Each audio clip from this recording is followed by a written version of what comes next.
Se você odiar essa história, desculpe, ela não foi escrita para você. Essa é uma frase que está no prefácio de A Cabana, de William P. Young, da editora Arqueiro.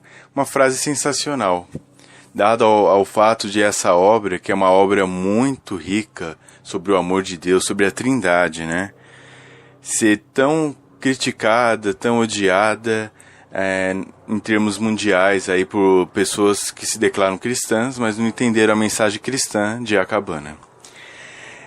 Eu não vou entrar nessa polêmica, eu não vou tentar fazer uma apologética desse escrito, mas fica aí a recomendação que vocês procurem aí. Tem livros muito bons defendendo aí muitos aspectos de A Cabana, Inclusive teve um escrito, eu não vou lembrar o nome aqui do escritor, lembro o sobrenome, que é Kruger, não sei se pronuncia assim, mas ele escreveu a respeito de A Teologia da Cabana, Ele explicou, acho que o nome do livro é Por Detrás da Cabana, ou Por Dentro da Cabana, e ele explica ali toda a visão teológica de William Young, e mostra ali, que não tem essa de, isso daí é uma heresia. Não, ele usou alegorias, ele usou símiles, ele usou imagens que aproximam, da realidade, E eu acho muito importante essa história, e eu espero que você que esteja assistindo esse vídeo, caso você esteja assistindo esse podcast, você tenha a mente destravada para isso, Jamais vai ver um canal de teologia, como muitos aí grandes aí, falando sobre esses temas, porque eles desprezam A Cabana como se fosse um livro anticristão. Na minha opinião, eles só estão repetindo como verdadeiros papagaios intelectuais o que outros disseram. Eu li a obra várias vezes e eu gostaria de ler um trecho com vocês, e para exemplificar aí o impacto que essa história tem, como ela sabe tocar nas suas emoções. Vamos lá? Eu vou contar aqui uma parte de algo que aconteceu na história, na trama, algo muito central, Envolve algo chamado A Grande Tristeza, E basicamente é que o Mac e seus filhos iam acampar, Eles decidiram fazer camping, enquanto a esposa ia fazer uma reciclagem, dentro da área dela, que era a área de enfermaria. E ele falou, vou passar o fim de semana com meus filhos nesse acampamento, E eles foram e pararam perto de uma cachoeira chamada Multnomah, para comprar um livro de colorir e lápis de cor para misa. Eu vou começar aqui. E 2 máquinas fotográficas descartáveis e a prova d'água para Kate e Josh. Depois decidiram subir a curta distância da trilha até a ponte diante da cachoeira. Antigamente havia um caminho rodeando o poço principal e entrando numa caverna rasa por detrás. Maisie adorava o lugar e implorou ao pai para contar a lenda da bela jovem índia, filha do chefe da tribo Multnomah. Foi preciso um pouco de insistência, mas por fim Mac cedeu e recontou a história, enquanto olhava para a névoa que envolvia a cachoeira. A história falava de uma princesa, a única filha que restava ao pai idoso. O chefe adorava a filha e escolheu com cuidado um marido para ela, um jovem chefe guerreiro da tribo Clatsop, que a amava. As 2 tribos se juntaram para as comemorações do casamento, mas antes do começo da festa, uma doença terrível começou a matar muitos homens. Os anciãos e os chefes se reuniram para discutir o que poderiam fazer contra a doença devastadora que dizimava rapidamente seus guerreiros. O curandeiro mais velho contou que seu pai, perto de morrer, já bem idoso, havia previsto uma doença terrível que mataria seus homens. Uma doença que só poderia ser vencida se a filha de um chefe, pura e inocente, oferecesse de boa vontade a vida pelo seu povo. Para realizar a profecia, ela deveria subir voluntariamente num penhasco acima do grande rio e pular para a morte nas rochas abaixo. Uma dúzia de jovens, todas filhas dos vários chefes, foram trazidas diante do conselho. Depois de demorados debates, os anciãos decidiram que não poderiam pedir um sacrifício tão precioso, sobretudo porque não sabiam se a lenda era verdadeira. Mas a doença continuou se espalhando implacável entre os homens, e finalmente o jovem chefe guerreiro, o futuro esposo, caiu doente. A princesa, que o amava muito, soube no fundo do coração que algo precisava ser feito, e depois de lhe dar um leve beijo na testa, afastou-se. Demorou toda a noite e todo o dia seguinte para chegar ao local indicado na lenda, um penhasco altíssimo acima do grande rio das terras mais além. Depois de orar e se entregar ao grande espírito, ela cumpriu a profecia sem hesitar, pulando para a morte nas rochas abaixo. Nas aldeias, na manhã seguinte, os doentes se levantaram saudáveis e fortes. Houve grande júbilo e comemoração, até que o jovem guerreiro descobriu que sua adorada noiva havia sumido. À medida que a percepção do que acontecera se espalhava rapidamente entre o povo, muitos empreenderam a jornada até o lugar onde sabiam que iriam encontrá-la. Enquanto se reuniam em silêncio ao redor do corpo destroçado na base do penhasco, seu pai, tomado pelo sofrimento, gritou para o grande espírito, pedindo que o sacrifício dela fosse lembrado para sempre. Nesse momento, do lugar de onde ela havia pulado, começou a jorrar água, transformando-se numa névoa fina que caía aos pés deles, lentamente formando um lago maravilhoso.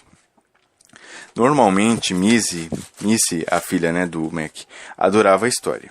A narrativa possuía todos os elementos de um verdadeiro conto de redenção, não muito diferente da história de Jesus que ela conhecia tão bem.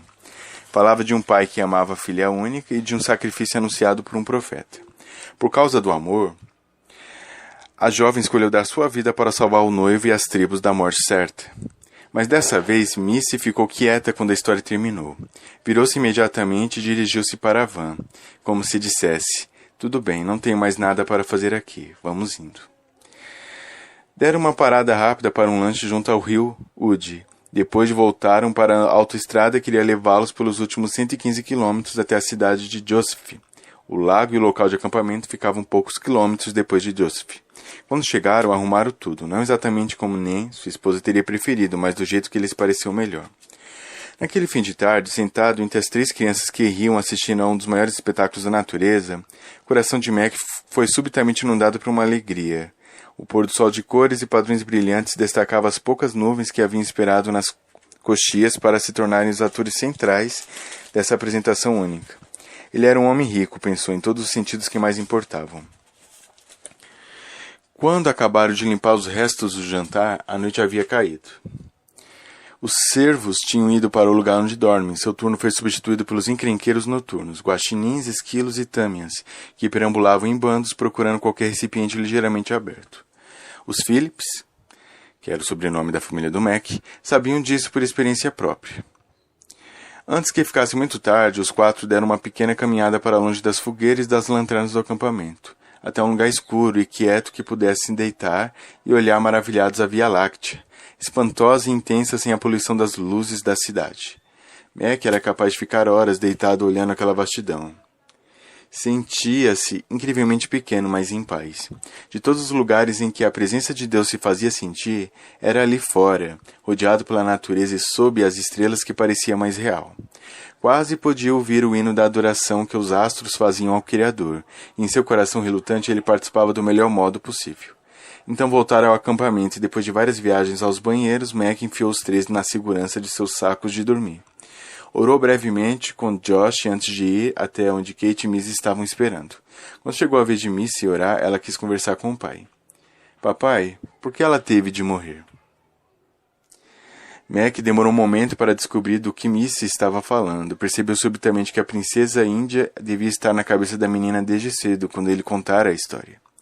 Querida, ela não teve de morrer. Ela escolheu morrer para salvar seu povo. Eles estavam doentes e ela queria que eles se curassem. Houve um silêncio e Mac soube que outra pergunta estava se formando no escuro.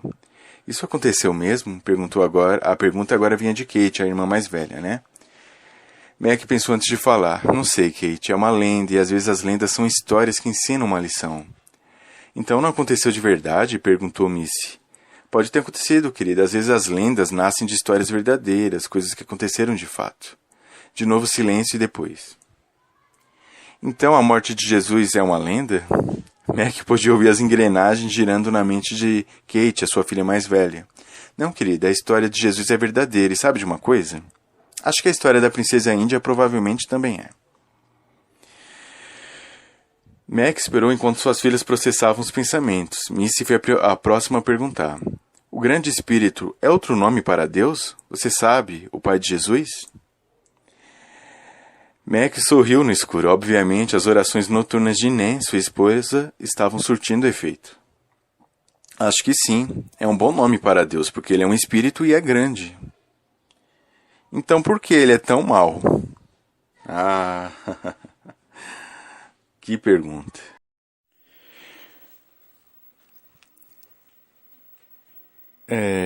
Continuando aqui, né? Como assim, Missy? Pergunta Mac. Bom, o grande espírito fez a princesa pular do penhasco e fez Jesus morrer numa cruz. Isso parece muito mal, disse sua filha Missy. Mac ficou travado. Não sabia como responder. Com 6 anos e meio, Missy estava fazendo perguntas com as quais pessoas sábias haviam lutado durante séculos. Querida, Jesus não achava que o pai dele era mau. Achava que o pai era cheio de amor e que o amava muito. O pai dele não o fez morrer. Jesus escolheu morrer porque ele e o pai amavam muito você, eu e todas as pessoas. Ele nos salvou da doença como a princesa.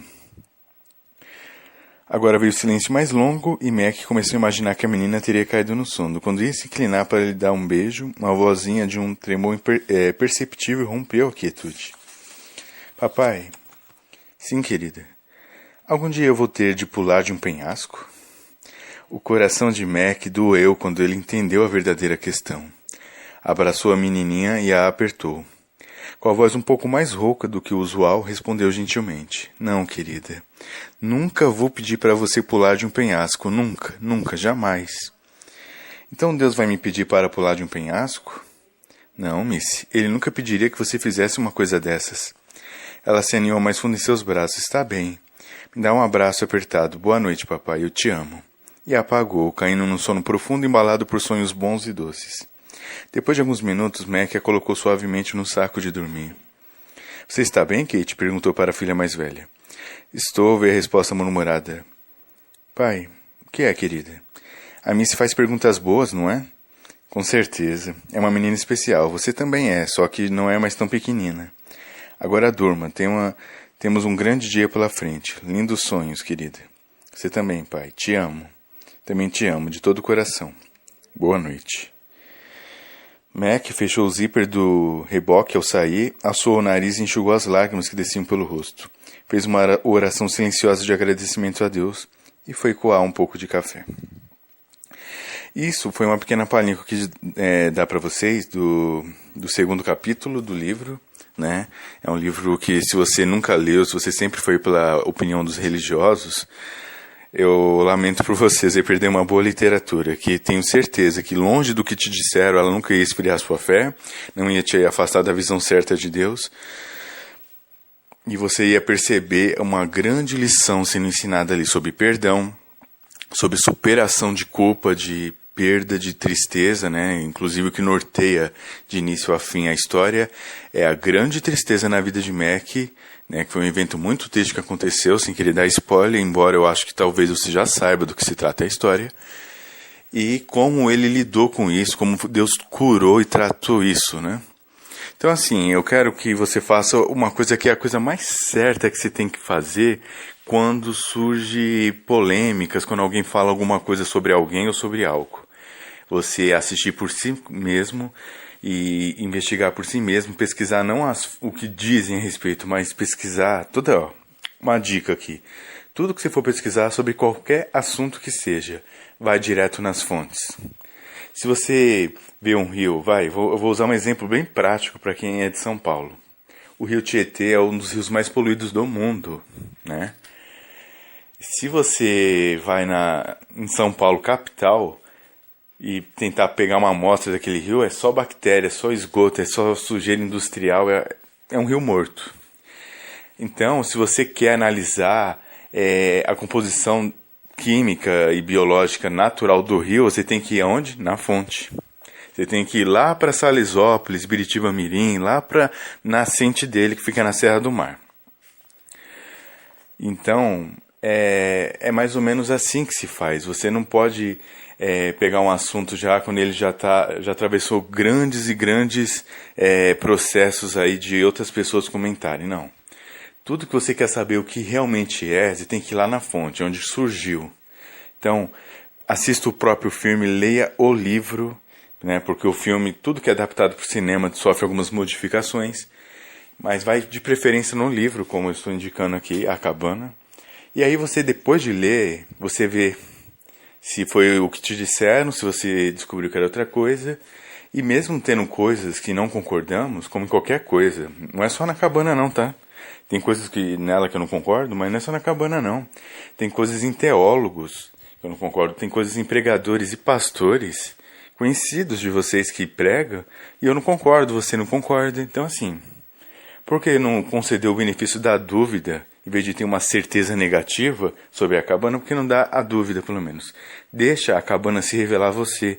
Assista o filme, leia o livro e veja se é o que te disseram. Porque, olha, eu vou te dizer, se você não assiste baseado no que a sua denominação prega ou o que o seu pastor fala, você está perdendo tempo. Leia por você mesmo o livro, você vai ver que a mensagem é uma mensagem muito cristã. Tira a parte fantasiosa da história, polêmica, porque Deus se revelou como mulher na história. Isso é besteira, isso é questão de gênero. Para com esse negócio de gênero. Isso aí, colocaram tanto isso na sua cabeça, martelaram tanto, né, a Globo da vida aí, de tanto falar de questão de gênero. Esquece isso, porque Deus não é macho, Deus não é fêmea, né? Como a Wicca prega, que Deus, na verdade, é mulher. E eles estão sendo desonestos, porque os verdadeiros wiccanos, e eu posso dizer que eu já li muito livro de Wicca, eles sempre colocaram que o Deus dos cristãos não é o Deus que eles cultuam. Então, quando eles vêm, um wicano vem para você e fala que Deus na verdade é mulher, isso é mentira. Ela mesma não acredita nisso. O Deus que ela serve, na verdade, a maioria dos wiccanos cultuam dois principais deuses. É a deusa que eles falam, que é a chamada Gaia, e o deus Cernunnos, né, às vezes chamado Cernunnos, a deus cornífero, né, o Green Man, né, o Homem Verde, enfim, tem vários nomes, mas eles mesmos não acreditam nessa questão de que o Deus dos cristãos é o mesmo que eles cultuam, não. Você vai nos escritores aí wiccanos das antigas, eles não acreditam nisso, principalmente a Wicca gardneriana, né, de Gardner. Então, assim, não caia nesse contexto, ali não é uma coisa pagã que estão te vendendo. Deus, ele não é homem e não é mulher. Deus, ele pode se revelar como for. Na palavra de Deus, quando está falando do amor de Deus pelo seu povo, é sempre a figura materna, a galinha que acolhe os pintinhos debaixo das asas, né? A mãe que cuida do seu filho. Então, assim, sempre a figura feminina, embora Deus seja retratado como pai, né? Então, esquece a questão de gênero, tenta ver a história. Tem um porquê de Deus ter se revelado como uma mulher para Mac, né? Porque, na verdade, ele tinha um problema com o pai dele. Está provado pela psicologia que pessoas que têm problemas com pais abusivos não conseguem se sentir conectado a Deus como pai também. Então, isso aí, se você ler, pesquisar, você vai encontrar muitos livros, bons livros cristãos falando sobre isso. Então, por favor, né? Leia, é um livro muito bom, edificante, você vai se envolver na história. Eu te dei uma amostra, mas se você ler o livro de ponta a ponta, uau! Não é à toa que teve no primeiro lugar da lista dos mais vendidos do The New York Times. É muito bom, é sério. Foi o melhor livro publicado por esse autor, que depois publicou outros, mas não teve o mesmo impacto e a mesma relevância e originalidade de A Cabana. Leia, vai te ajudar bastante, vai te fazer pensar um pouco fora da caixa. O amor de Deus não encontra os limites humanos, o amor de Deus transcende tudo. Tá bom, meus irmãos? Leia, vai te edificar, não é nada pagão, não é nada que contraria a doutrina cristã, não. Muito pelo contrário, vai reforçar, porque o principal da doutrina cristã é amarás ao Senhor teu Deus de todo o teu coração, de toda a tua alma, de todo o teu entendimento, e amarás teu próximo como a ti mesmo. Disso depende a lei e os profetas, não foi o próprio Cristo que falou? Pois bem, o principal ingrediente na vida de um cristão é o amor, que isso que nos torna discípulos de Cristo, ok? Então, meus irmãos, era isso. Quis dar uma amostra, não vá pelo que os religiosos dizem. E se você, ou quem te falou sobre a cabana ser algo negativo, acho que vale aí o conselho que eu comecei esse vídeo aí, né? Que é sempre válido, eu vou até ler aqui de novo. Se você odiar esta história, desculpe. Ela não foi escrita para você. Fiquem com Deus e até a próxima.